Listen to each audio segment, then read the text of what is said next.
we go, looking at the speed, 80 going to 90, 110, 120. You can feel the G coming on now. Up we go. Woo-hoo. Look over the back of your head, there's the horizon. And down the tram lines again. Wow.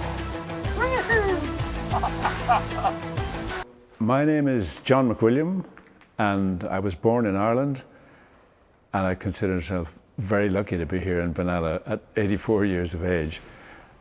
I've been coming out here for over a dozen years now, but I first came here about 30 years ago with my wife Diana, and it was on a tour of Australia. We were out here for a family wedding, and of course it had to involve going to gliding clubs, and she was pretty tolerant about that. So we came here, and I thought, wow, this is really a pleasant place because it has the variety of the hills and the flat land. Very scenic, but more importantly, my wife said, oh, this is the first place you've taken me gliding that I could actually spend 5 or 6 months here. So I thought, right, well, it's a big score there. And I think that's because the town is so handy. You can just walk in and out of the town. It's right here. And of course, you have people up from Melbourne, decent folk. They were very welcoming to us, and it just fitted a treat. I've been all over the world gliding, literally, and this wins hands down. So here I am. Good morning, folks. Yeah, great day yesterday. Good effort, guys. And it went on and on and on, didn't it? Some of you landed after 7. Well, that was sort of what we were expecting, and we were also expecting it to start pretty slow, which must have been tough enough, I think. And this was the task that was set, or suggested anyhow, that it would be starting off pretty low down here, and then some cloud, later on a lot of cloud, or at least enough cloud to make it worthwhile, and the speed's pretty decent. Where are some of the places you've been gliding? Well, New Zealand, it would be the obvious one because of the conditions there, wave conditions, you can get up really high. But you've got to be, unfortunately, unless you're there for a long time, you've got to be fortunate with the weather. And it's nice to have a place where, if the weather isn't perfect, you still have got a social life around you to make up the gaps. The other place they were South Africa, but it's like the surface of the moon, really. And it was all flat, as are parts of this country, of course. And of course, they don't make it really interesting. It's a bit of a letdown in some respects because it's the same all the time. Here you've got the variety. Being in America, but the gliding in America is it's modest, and it depends on the weather too much. You know that if you're dependent on the mountain wave, you've got to get the conditions just right. You don't always get that. Too specialist, really. This is a good all-round spot. Horsham Week, yeah, how did we do at Horsham Week? Terry got a 3rd in the club class, Neil a 3rd, and meanwhile, back at the ranch, Ryan won the open class. He got some hectic speeds. Did you notice that? Way up like 130, 113, that sort of thing. I've been interested in flying since I was in a pram, apparently, pointing at airplanes and not knowing quite what to do about it. I took up sailing because we lived beside a yacht club in Ireland, and that was perfectly satisfactory. It was great. But I always had this interest in flying. But how do you get your hands on that? I mean, it seemed inaccessible, too expensive, too complicated. How would I get involved in it? It just wouldn't. So a guy that I knew, I was on a scholarship one time with a fellow, and he worked for Short & Harness, the aircraft builders, and he said, look, do you want to come flying at the weekend? You're always talking about it, but I can get hold of a plane for peanuts, a club plane, and we can go flying. And we went flying. He gave me the controls. It was a Tiger Moth, and he gave me the controls after we got airborne, and I thought, I can do this. So once I realized I could do the thing, I thought, oh, well, I better get on with it. And at the time I was at the College of Technology, but I went to the Queen's University Air Squadron and said, could I join? They said, what are you reading at university? I said, well, I'm not at university. They said, well you can't join. This is the University Air Squadron. So So I said, okay, well, when's the next entry? 12 months, right, I'll be back. So I got into the university and got a mature student grant. I was neither mature nor a student, so it was a bit of a joke. But anyhow, I went there with one aim, and that was to get flying. Got into the Air Squadron, 3 years, 300 hours. Good training, really good. And then the Air Force was keen to have me. So what's going on today? Well, we've got a bit of a trough as we had yesterday, maybe not quite as much over us as it was yesterday, but it'll be pretty well the same sort of thing, starting late and going late. And there's the forecast temperature change there. It should be worth about 7,000 feet. And the thermal strength early on looks like, don't go here. So early on, go that direction. And in the middle of the afternoon, it's ballistic out here. So that's the place to get to. So anyone using a club aircraft, stick your name on the board and have a good day. And the Phantom 4s, good to fly? Yeah, yeah, it was. Well, everything was good to fly, except, well, the jet prowess was sort of marginal because it made a lot of noise, didn't go anywhere much, but it was the basic jet trainer. The Nat was amazing entertainment. It was just whale of a fun airplane. You know, very small, light, good engine, good strong engine in it. Unbelievably nimble. The Red Arrows had them, and I got to learn on that, the fast jet course. Then I was made an instructor. They said, oh, we're going to send you down to the Central Flying School, come back as an instructor on the Nat. Luckily, not something sort of boring. Well, the first of all was the Nat, this little fella here. That was the one for the advanced fast jet training, and then I was on that as an instructor. And this is a photograph here taken out of the back seat of one in formation, teaching some kids to formate. So that was it. And then from there I went on to the Phantom, which is this one here, 54 Squadron. That's one taking off full reheat in the evening. And this is one here, air-to-air refueling. My last flight was an air-to-air refueling flight at night. That's pretty interesting. I couldn't believe my luck, really. I mean, what do you want? Nothing more than that. It's brilliant. I just got married at the time. We had a house in Anglesey. Flew this thing day and night. Then I got to do display aerobatics. So at the weekend, I had 2 airplanes sitting out for me to take away to the continent or wherever and do air shows. And I was flying every day of the week. I mean, just unreal. And then I got onto the Phantom. I mean, that was supposed to be the best job in the Air Force, but it was very new and very unserviceable. So the number of hours I flew went down like a stone.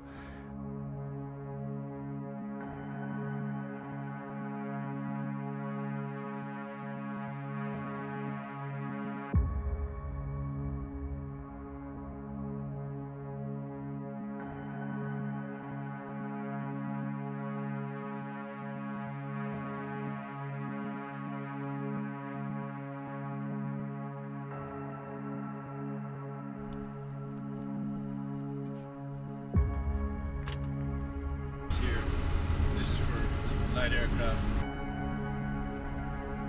So eventually I thought I need to get out of this, and I got an opportunity to start a sailmaking company. And I went back to Ireland. Of course, I think most Irish people, certainly in their youth, the dream of getting back to Ireland. How would you do that? And I had this chance to set up a sailmaking company, which was a crazy idea, looking back on it. I mean, fortunately, none of the family knew that. The sailmaking was just such a bag of fun. I mean, I was an engineer, I was a sailor, and basically sails are marine engineering, trying to get the sail to form a shape and keep a shape. And one of the tricks was to make the sail as light as possible. So this here is a PBO Xylon that's underneath this. It's super lightweight fabric underneath. And then the strength of the sails, you see the little fine lines, those are strings of Kevlar or PBO or whatever you want for super strength. Same on there, the pattern of reinforcing in the sail. So the body of the sail is super lightweight, and then the reinforcing is put on these tapes. And as a result, you get a very light sail that holds its shape. I think the whole crew showed a lot of character in fighting back through 25 places or more. And we're pretty happy. I think we're happier than we've been on the days when we looked like winning. But do you think you lost anything by not having that sail to use again? Oh, we actually stitched it en route. Not looking 100%, but we've been using it today, in fact. John McWilliam, who's also a sailmaker as well as being our navigator, he and Harold Cudmore spent, well, every time I asked them they said it would be another hour, but it was about 6 hours. And we really did need it, and that was a great help, I think. So, I guess why gliding? Why did you choose gliding? Why did I choose gliding? Well, that's a good question. I had a sniff at it in the University Air Squadron. They said, who would like to go and do gliding? And of course, you know, if it flew, yeah, I'm in. So they said, right, this is a 2-day course. You go solo at the end of 2 days. What's not to like about that? So we did that.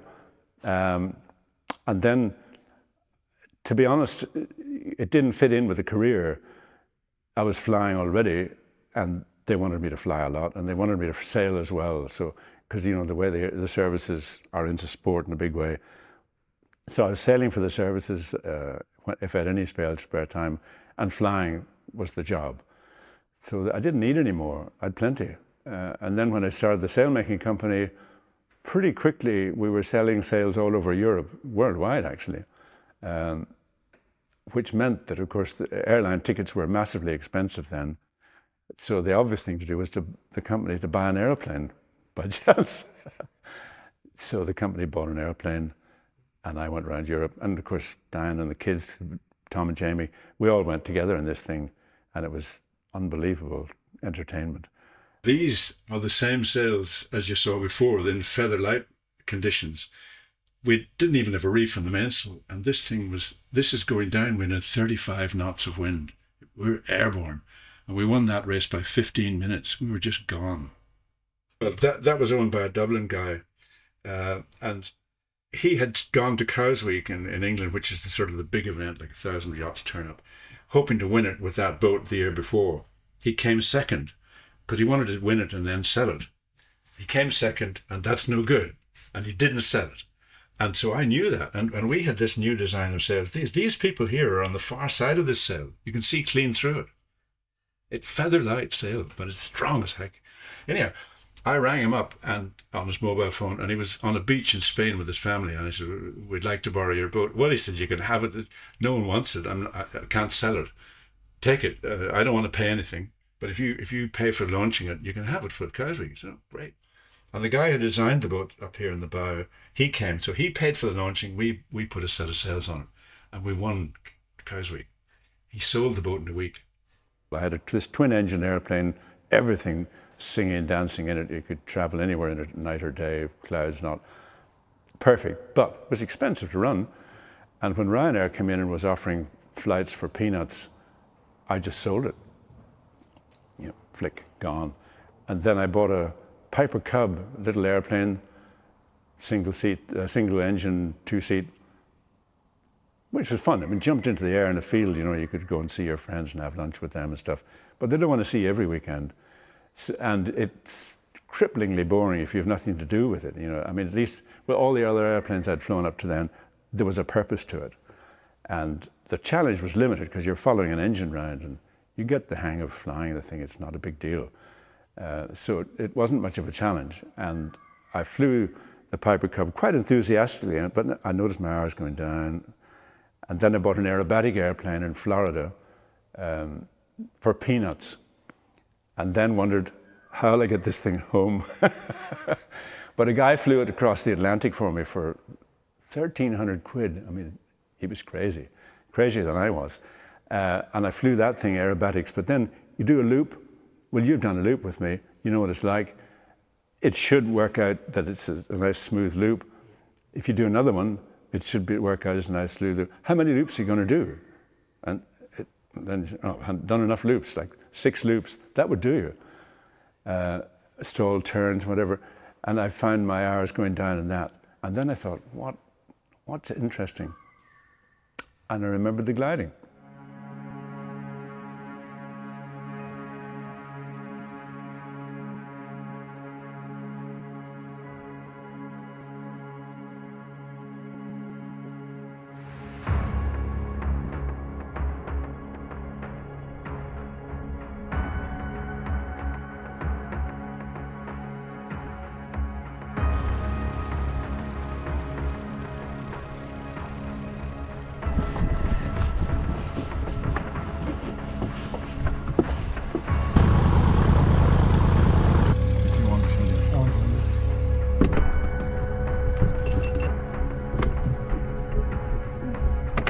And I bought a little glider for £1,000, and I bought a big rubber band about that diameter, and I had the local farmer release the catch on this thing, and I just catapulted myself off the cliff down at the shore. And of course I had this sea breeze up the hill, floated about in that thing, but it didn't go anywhere much. You know, it was quite slow and very limited in range. And somebody in the gliding world proper got wind of this and said, "Johnny, get real. I'll bring you a proper glider down." And he brought me down a self-launch single-seater. And he arrived in the airport. Half an hour later, I'm in it, down the runway, climb up with its own engine, put the engine away. The engine folds away inside the glider so you can't see it. And I have a pure glider then, up at 2,000 feet, and I can do what I want, you know, brilliant. So I bought it and took up gliding. And now I've just passed 10,000 hours.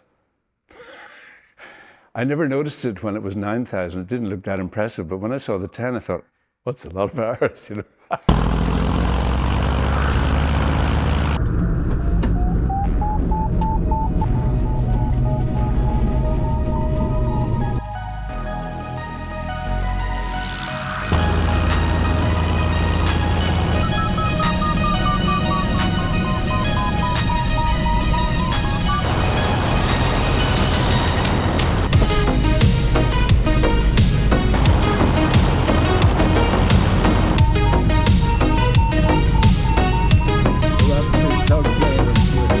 The thing about gliding is it's like sailing compared with the motorboating. Every time you go out, it's different. The weather's different, the conditions are different. It just changes all the time. The task is different, and it's infinitely variable. And that's the key to it. I mean, that's why Benalla fits, because you can go into the mountains and have that scenery and the lakes and the Lake Eildon. You can go out in the flat land if you want to go long distance. Yeah, it's got variety. Variety is the spice of life, isn't it? Those are nice clouds at 12 o'clock now, right in front of us. Look good. We get a bit more height here, and we'll have a look at those. And a jetliner at 12 o'clock, way up high.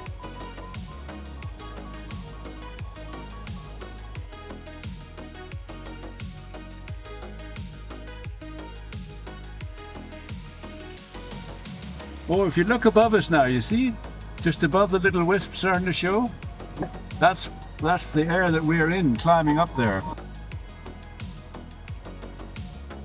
Of course, when it goes up, it hits the inversion where it won't go any higher. You know, it'll stop there, and then, of course, the thermal dies then progressively. I think people's impression of gliding is probably that nothing much is happening. They look up at the glider, if they see one at all, and it's painted white. It's not sort of flash looking or anything, and they'd see it floating about quietly, and therefore they associate that with floating about quietly, which it is not.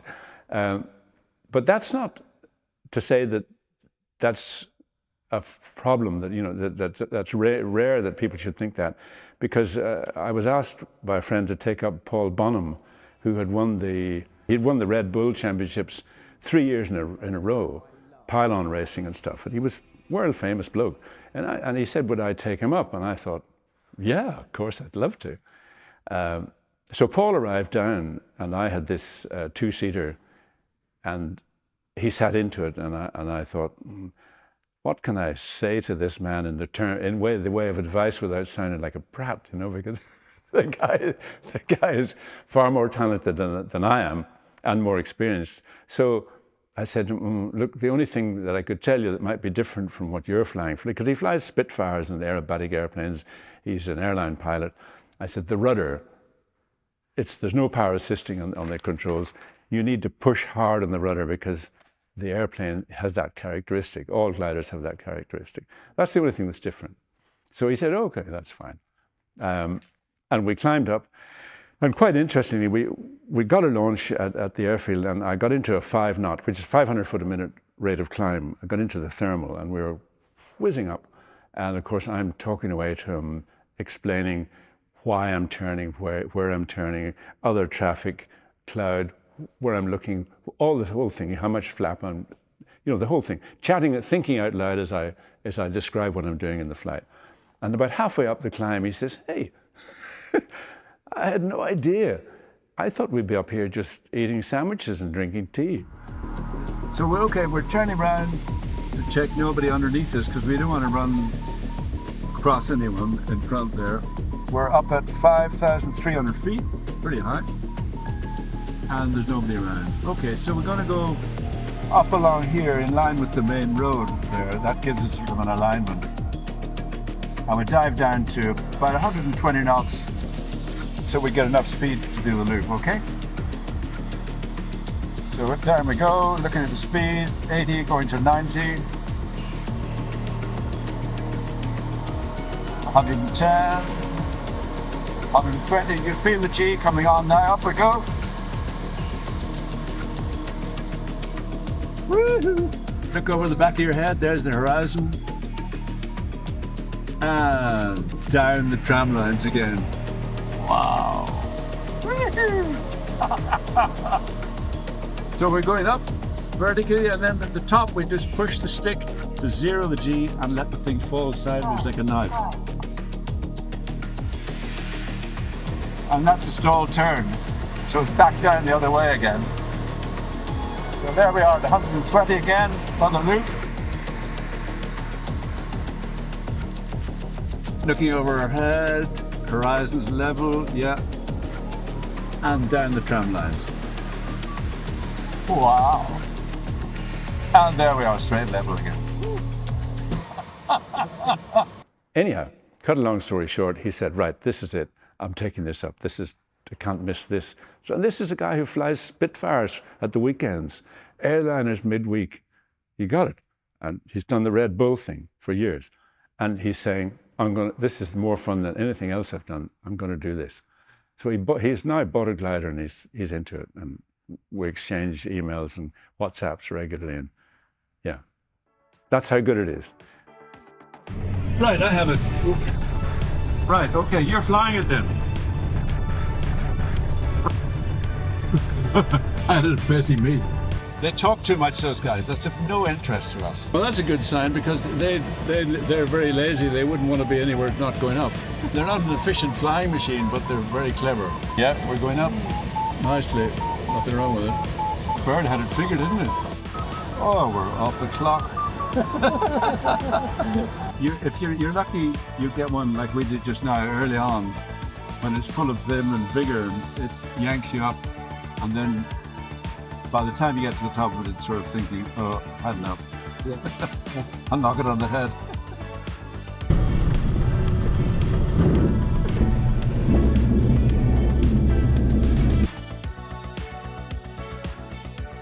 We'll live underneath that for a few more turns, get a bit more out of it, and then when it starts petering out, we'll go away. That's absolutely classy.